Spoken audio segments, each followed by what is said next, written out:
There's something about that 3-point badge on a Mercedes that brings out the inner flexor in all of us. If you're a man who drives a Mercedes, suddenly you feel more confident, you feel more attractive. And if you're a lady that drives a Mercedes, you're Miss Independent, who don't need no man. In any case, we're curious to see if this applies to the baby of the range, the Mercedes A-Class, which we have here today. At the end of the video, we'll have an answer for you, and if you're still around, consider subscribing and following us on all our platforms. Thank you. The word of the day is aura. Does this Mercedes give off a aura, as they say? I'll leave that to you in the comments, because we have a lot to say in this episode, but I must admit that aura, we thought that immediately. Look at me, trying to give off a make-believe gang signs. That's what the Mercedes does to you. It just makes you believe like you're someone you're not. Even in the back seat, throwing up gang signs like we're part of some. We're not affiliated, by the way, to any gangs. I have to put that disclaimer. This is the internet after all.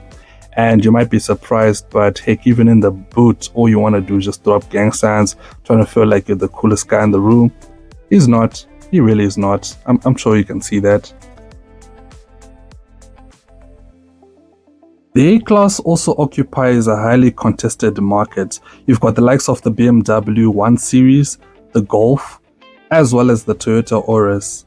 Now there's value to be had in each and every one of them, but in this episode we want to talk specifically of the pros and cons that comes with this particular A-Class.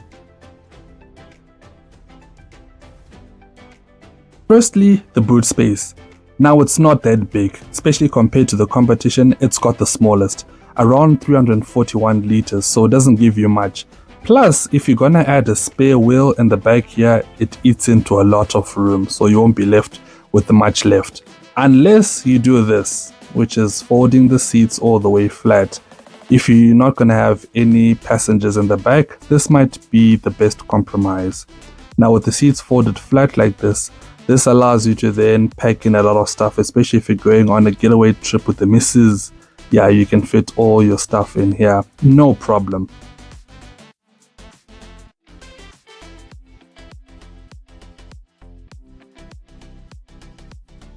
And with the doors open like this, you can actually access whatever it is that you're transporting quite easily. And if you pan the camera a little bit over there, look at that, look at that. Gang signs. I told you this was going to happen. I told you. So Mercedes aura, that's what it does. Hopping into the A-Class, it's a familiar affair.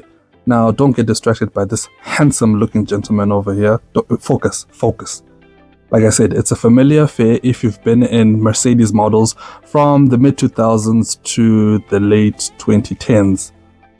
It's the stuck-on screen, a little bit of silver garnish type of affair, and lots of buttons. I actually prefer buttons personally, as opposed to touch screens.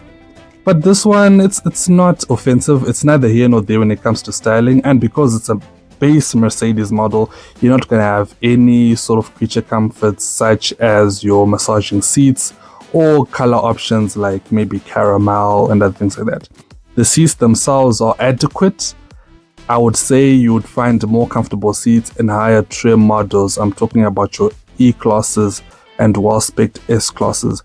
In the back, it's quite cramped, and the seats are not so comfortable, especially given the fact that you don't even get middle armrests. What? That is a shame. Moving on, under the hood, okay, under the bonnet, alright. No, under the hood? Jeez, this is embarrassing. I swear I almost got, yes, there we go. Under the bonnet, yes, we've got a 1.5 liter turbo diesel engine, giving out 109 horsepower and 260 Newton meters of torque. This is mated to a 6-speed manual transmission, which is a rare spec in Zimbabwe. Now to see what that looks like in the real world, we thought we'd take it for a spin. After Kudzi does his gang signs. I told you, it's a Mercedes thing, don't judge.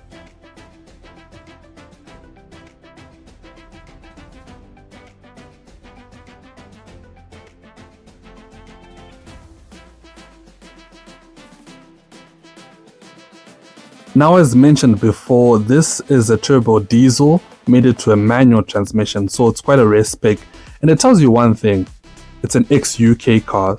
And what that means is, when you're inspecting one, make sure to look out for rust because, yeah, we all know it rains a lot in the UK. So you got to make sure that it's well sealed under there isn't too much rust because that will cause issues down the line.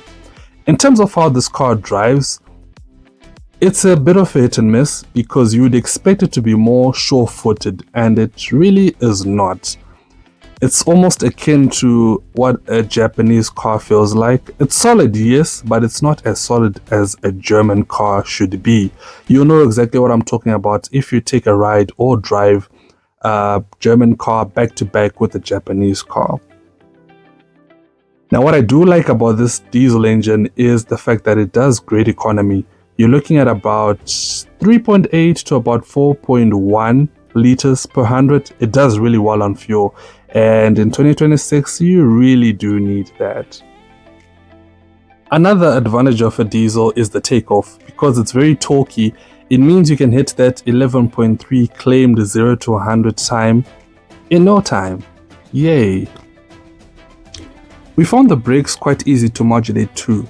But if for some reason you fail to stop, the Mercedes is equipped with 7 airbags, so you and your passengers will be in good hands if the worst comes to the worst.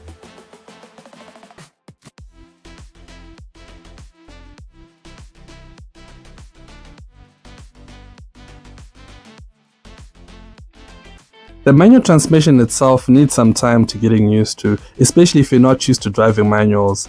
You gotta make sure that you hit the biting point of the clutch just right, otherwise you might stall it. So it's important that when you're looking for an A-Class, if you're not used to manuals, better stick to the automatics. Those are the most common anyways, so I would suggest that you go for it. You're not really missing out when it comes to the manual, even if you're a car enthusiast.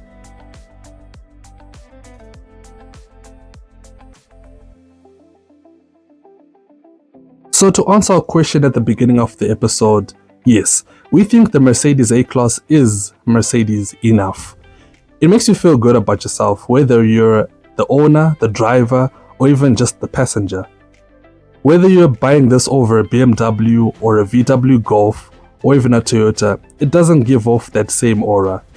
But we want to know if you agree with us, so let us know in the comments if you think the Mercedes A-Class is indeed Mercedes enough. Would you have this over the competition? Let us know.